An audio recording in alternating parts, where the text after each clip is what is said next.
یہ کتنا غلط شعر ہے کہ تیری امت نے میرے گھر کی اہانت کی ہے، ابن مریم نے محمد سے شکایت کی ہے، ہم نے ان کے گھر کی کیا اہانت کی؟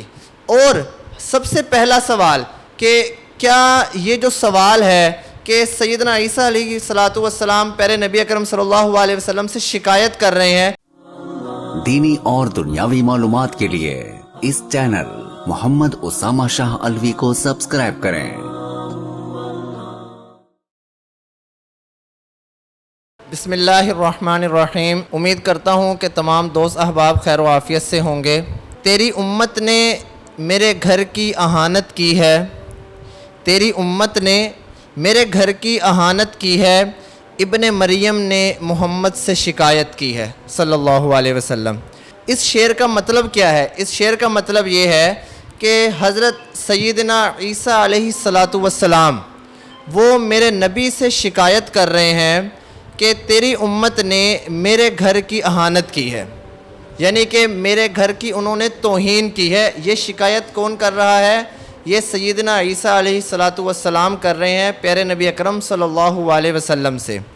دیکھیں، جڑاں والے کے اوپر پچھلے دنوں میں نے گفتگو کی، اس گفتگو میں نے بارہا یہ الفاظ بولے کہ جو کچھ بھی وہاں ہوا ہے اسلامی تعلیمات میں اس کی کوئی دخل اندازی نہیں۔ اسلامی تعلیمات یہ نہیں ہے، اسلامی تعلیمات اس کا حکم ہی نہیں دیتی کہ جو کچھ وہاں پہ ہوا، لیکن ہماری پولیس، ہمارے بڑے ادارے وہ اس بات کی طرف اشارہ کر رہے ہیں کہ یہ دشمن کی ایک سوچی سمجھی سازش تھی کہ جنہوں نے قرآن پاک کی توہین کی، توہین کے بعد جنہوں نے وہاں پہ دنگا فساد کیا، وہ دونوں لوگ ہی ملک سے فرار ہو چکے ہیں۔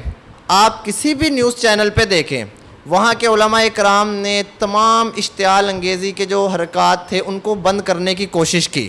اس محلے کے جو مسلمان تھے انہوں نے ان مسیحی بھائیوں کو، دوستوں کو اپنے گھر کے اندر پناہ دی، لیکن آپ لوگوں سے قطعاً اس چیز کی امید نہیں کہ آپ لوگ ایک معاملے کو مکمل طور پر دبا کر اور آپ دوسرے معاملے کے اوپر چڑھ دوڑیں، حالانکہ مسلمان ہوتے ہوئے یہ کتنا غلط شعر ہے کہ تیری امت نے میرے گھر کی اہانت کی ہے، ابن مریم نے محمد سے شکایت کی ہے، ہم نے ان کے گھر کی کیا اہانت کی؟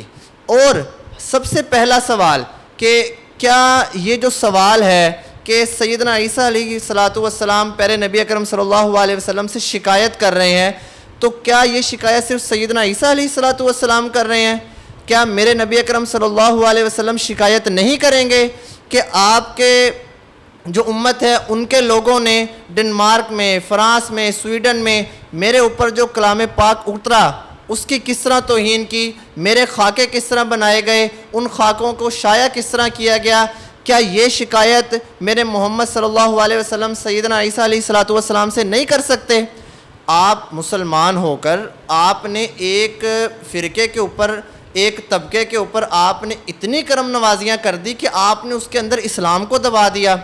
بارہا یہ بات کر رہے ہیں کہ عیسائیوں کے ساتھ جو کچھ ہوا، اسلامی تعلیمات اس کا بالکل بھی، اسلامی تعلیمات میں اس کے احکامات نہیں ملتے کہ آپ یہ کرو۔ آپ نے اس شعر کو دھڑا دھڑ اپنی فیس بک وال کے اوپر شیئر کرنا شروع کر دیا ہے کہ بس جی سیدنا عیسیٰ علیہ السلام اس چیز کی جو ہے پیارے نبی اکرم صلی اللہ علیہ وسلم سے شکایت کریں گے، وہ پوچھیں گے کہ یہ کیا ہو رہا ہے، کیا نہیں ہو رہا۔ سیدنا عیسیٰ علیہ السلام جو مذہب چھوڑ کر گئے تھے، کیا آج اس مذہب کے اوپر عمل ہو رہا ہے؟ کیا ان عبادت خانوں میں، ان چرچ کے اندر وہی تعلیمات دی جا رہی ہیں جو سیدنا عیسیٰ علیہ السلام کی تعلیمات تھی؟ سیدنا عیسیٰ علیہ السلام کی تعلیمات تو یہ تھی کہ اللہ ایک ہے، اللہ ایک ہے، اللہ ایک ہے، میں بھی اللہ نہیں ہوں۔ اور ان لوگوں نے تو سیدنا عیسیٰ علیہ السلام کو ہی اللہ کا بیٹا بنا دیا، خود اللہ تعالیٰ بنا دیے۔ کیا یہ تعلیمات تھی؟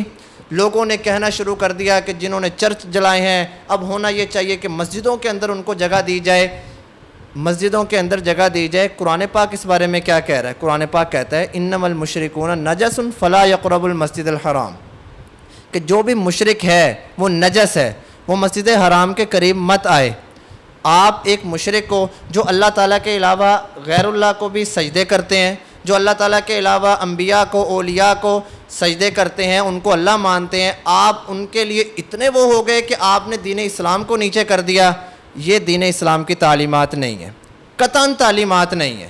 میں آپ کو ایک بات بتاؤں، دین اسلام کی تعلیمات یہ ہیں کہ آپ جن سے زیادتی ہوئی ہے، جنہوں نے زیادتی کی ہے، آپ ان دونوں کو دھر لیں، اور آپ ان دونوں کو دھرنے کے بعد آپ ان دونوں کو سخت سزا دیں۔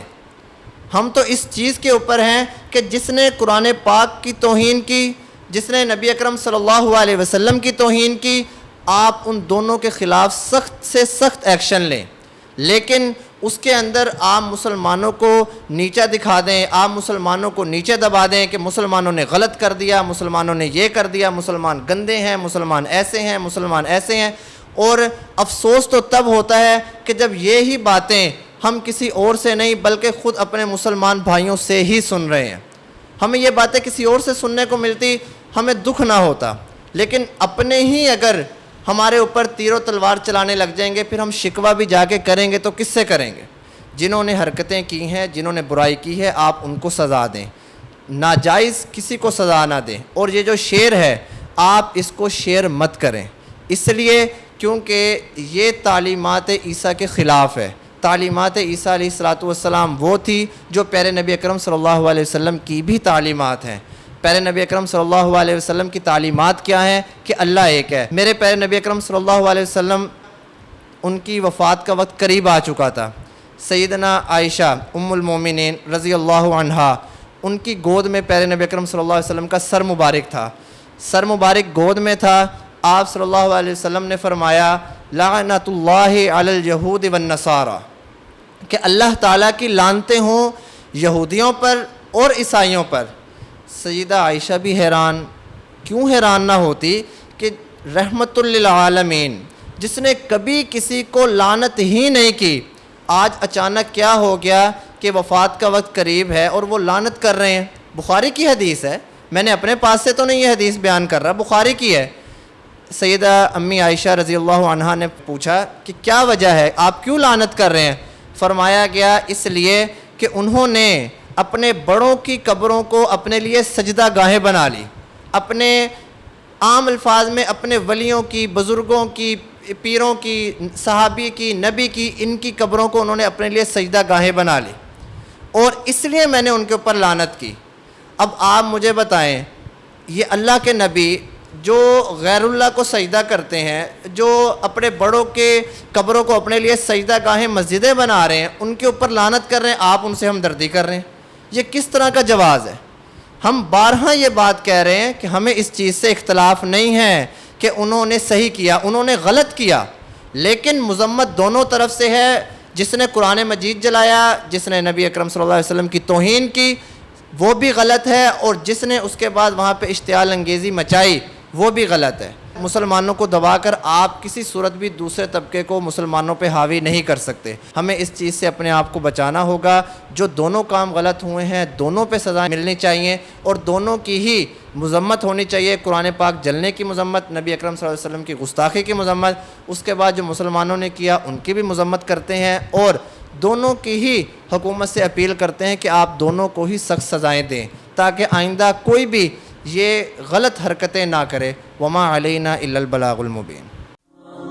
دینی اور دنیاوی معلومات کے لیے اس چینل محمد اسامہ شاہ الوی کو سبسکرائب کریں۔